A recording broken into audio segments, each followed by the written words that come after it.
As mudanças climáticas chegaram para ficar e, do ponto de vista do agricultor, o principal contratempo é o aumento dos riscos climáticos, particularmente em períodos de seca prolongados. Por isso, chegam a cada safra novas variedades tolerantes à seca.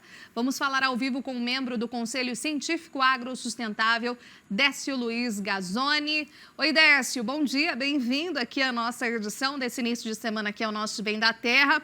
Eu vi ali a publicação, o artigo, que vocês divulgaram dentro ali de algumas culturas, tem milho, tem soja, tem cana e essas novas variedades que chegam aí ao mercado a cada nova safra e aí sendo mais resistentes e tolerantes à seca, por exemplo. A gente abriu essa edição aqui do programa mostrando a seca ali que sofre o Brasil Central, mais de 100 dias sem chuva, por exemplo, em Brasília, todas as consequências intempéries aí em função da questão climática, ou seja, os produtores aí com os olhos voltados completamente a esse sentido. O que você tem observado nesse cenário de mudanças climáticas e o que, de fato, efetivamente, tanto produtor quanto companhias, pesquisadores têm feito, para dar, digamos, um panorama aí melhor para essa situação?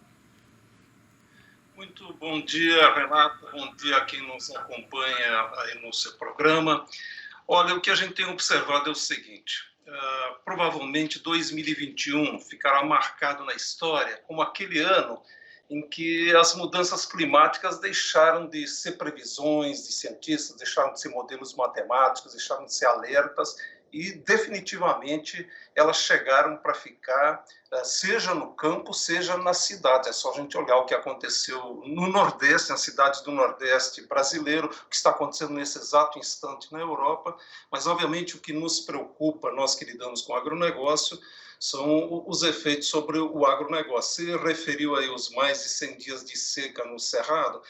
Seca no Cerrado durante o inverno é normal, mas não tão intensa assim. Sempre havia uma chuvinha no meio que diminuía um pouco esse impacto.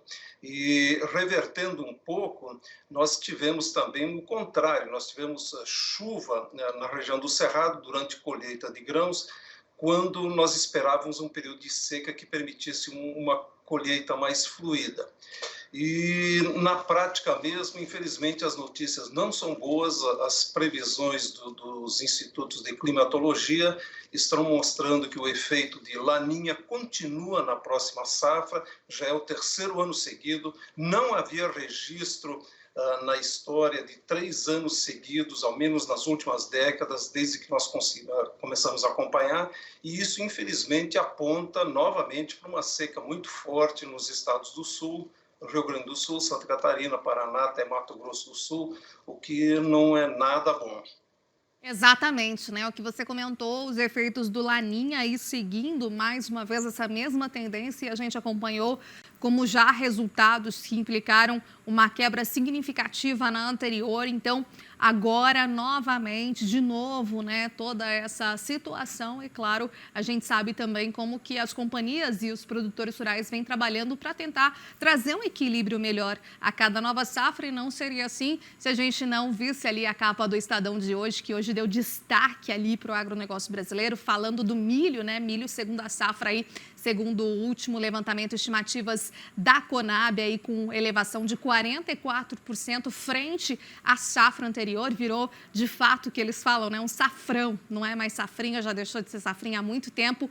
Mesmo assim, a gente segue com todas as atenções que a gente tem acompanhado. Como é que você avalia que as companhias, as multinacionais, estão tratando, lidando com o tema e, claro, deixando aí os produtores com essas tecnologias que acabam a favorecer, mas não traz, assim, uma garantia 100% de que não vai sofrer as intempéries climáticas. Décio. Nesse momento, o que é possível o nosso agricultor fazer é utilizar a tecnologia disponível, a melhor tecnologia. Começando, por exemplo, pelo zoneamento climático, ou seja, vamos semear aquelas cultivares recomendadas para a região no período recomendado, porque justamente o que os pesquisadores fazem é estudar o menor risco possível para cada variedade, em cada região, em cada época de plantio. Essa é a primeira coisa a fazer. A segunda coisa é tomar muito cuidado com o manejo de solo. O que nós podemos fazer hoje é ter um perfil de solo muito bem preparado, com granulado, aerado, com matéria orgânica profundo, que permita justamente as raízes desses cultivos de verão, principalmente a soja, que aprofunde no solo. A soja, se encontrar boas condições de solo, um solo bem manejado, ela consegue emitir raízes que vão até 2 metros de profundidade. Então, num veranico, numa seca de média intensidade, ela consegue buscar água lá embaixo no perfil do solo e reduzir muito o impacto da seca. Obviamente, se for uma seca violenta, daquelas que passa de um mês, não há planta que resista, não há solo que resista. Mas o que nós podemos fazer hoje é justamente trabalhar com essa tecnologia, plantio direto para ter cobertura de solo, para evitar a perda da umidade superficial, um perfil de solo muito bem trabalhado para que as raízes possam se aprofundar e seguir as recomendações do zoneamento climático. Perfeito, então, muitíssimo obrigada, viu, Décio, por sua entrevista, a participação aqui no programa de hoje. Nos falamos aí em outras oportunidades. Uma excelente semana.